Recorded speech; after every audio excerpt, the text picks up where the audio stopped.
It was a typical Thursday afternoon in Nairobi, with the sun blazing in the sky and traffic clogging the streets. The usual hum of the city filled the air, but something extraordinary was about to unfold. In the heart of Nairobi's business district, a high-rise construction site turned into a nightmare. Workers, busy with their tasks, were unaware that their lives were hanging in the balance. At 3:15 p.m., without warning, the ground shook violently. A section of the building, still under construction, suddenly collapsed. A deafening crash echoed across the district, followed by the screeching of metal and the terrifying sound of concrete and steel breaking apart. Dust and debris filled the air, obscuring the sight and turning the scene into a chaotic, dangerous environment. Workers scrambled to escape the falling structure, but many found themselves trapped beneath tons of rubble. Within moments, the scale of the disaster became clear. A total of 25 workers were unaccounted for, and the clock was ticking. Emergency services were immediately dispatched, but as first responders rushed to the scene, a growing crowd of onlookers gathered outside the cordoned-off area. Panic began to spread, but alongside it, an undeniable sense of urgency to help. The Nairobi Fire Department, paramedics, and police officers arrived in a flurry, setting up operations as quickly as possible. It wasn't just the official first responders who came to the scene.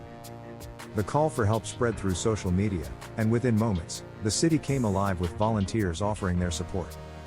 People from all walks of life, engineers, construction workers, even ordinary citizens with no formal rescue training, arrived to lend a hand. They knew that saving those trapped would require everyone working together. A group of seasoned engineers, construction workers, and brave citizens formed an impromptu team, working side by side with the professionals. The task ahead was daunting. The rubble was heavy, the air thick with dust, and there was a constant fear that more of the building could collapse. Still, they pressed on, determined to save as many lives as possible. At 5:30 p.m., a breakthrough came. A shout pierced the chaos, "We found one! Alive!" The discovery sent a surge of hope through the rescue team. The worker was quickly freed and rushed to an ambulance. This was followed by more survivors, each one giving the team new strength to continue. Yet, as the hours wore on, the number of survivors dwindled, and the atmosphere became more tense. At 7 p.m., only a few workers remained trapped. As the team worked to free them, the building began to groan, signaling the threat of further collapse. Then, just as despair began to set in, a voice from under the rubble cried out, "Help! Over here!" It was the last survivor, a man named Thomas, trapped beneath beams. The team rushed to his location, carefully digging through the debris. They managed to pull him out just as the structure began to shift again. By 9:30 p.m., the site had been cleared, and the last survivor was safely on his way to the hospital. The rescue operation had been exhausting, but the city breathed a collective sigh of relief. 22 workers had been rescued, but 3 had lost their lives in the collapse. The news of the disaster spread quickly, and the nation watched in awe as the incredible rescue operation unfolded. James Muraithi, a 38-year-old civil engineer, had become a leader in the effort, coordinating volunteers and professionals alike. He deflected praise, emphasizing that the success of the operation was due to the collective efforts of everyone involved, the professional responders, volunteers, and the citizens who had risked their own safety to help. The days that followed saw the city reflect on the extraordinary resilience shown by the community.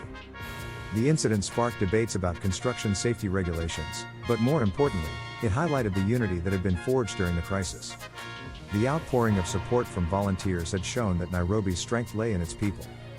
When disaster struck, they had come together, not just as workers or volunteers, but as one united force determined to save lives. The rescue operation became a symbol of the city's resilience and courage. Though the disaster had left its scars, it also demonstrated that when faced with adversity, the people of Nairobi could achieve extraordinary feats. The lessons learned from that day would shape the future of the city and its communities. The survivors and the families of those who lost their lives were forever impacted by the events of that day. While the city would rebuild, the memory of the disaster, and the heroes who had emerged from it, would remain etched in the hearts of those who lived through it.